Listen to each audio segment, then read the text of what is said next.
ফিলিস্তিন রাষ্ট্রের চূড়ান্ত লক্ষ্য পূরণ করতে হবে। পূর্ব জেরুজালেমকে রাজধানী করে স্বাধীন, সার্বভৌম এবং ভৌগোলিক অখণ্ডতা সম্পন্ন ফিলিস্তিন রাষ্ট্র প্রতিষ্ঠা না হওয়া পর্যন্ত আমাদের সংগ্রাম চালিয়ে যাব। এবার বিশ্বকে এমন বার্তাই দিলেন তুরস্কের প্রেসিডেন্ট রিসেপ তাইপ এরদোগান। সম্প্রতি গাজা যুদ্ধ বন্ধে হওয়া চুক্তি নিয়ে সন্তোষ প্রকাশ করেছেন তিনি।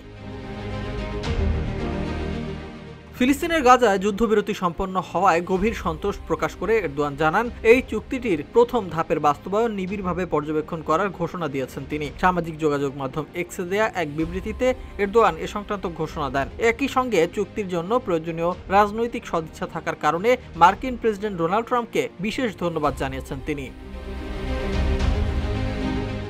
মিশরের শার্ম এল শেখ শহরে ৩ দিন ধরে চলা আলোচনায় তুরস্ক, কাতার, মিশর ও মার্কিন যুক্তরাষ্ট্র মধ্যস্থতাকারী হিসেবে যুক্ত ছিল।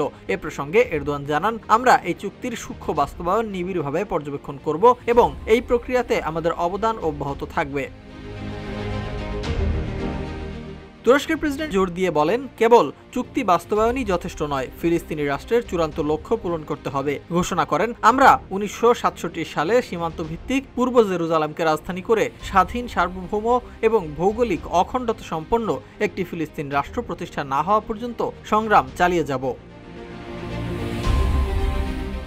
গত ২ বছর ধরে চরম দুর্ভোগ সহ্য করা এবং অমানবিক পরিস্থিতিতে বসবাস করা ফিলিস্তিনিদের প্রতি নিজের আন্তরিক শুভেচ্ছা জ্ঞাপন করেছেন এরদোয়ান।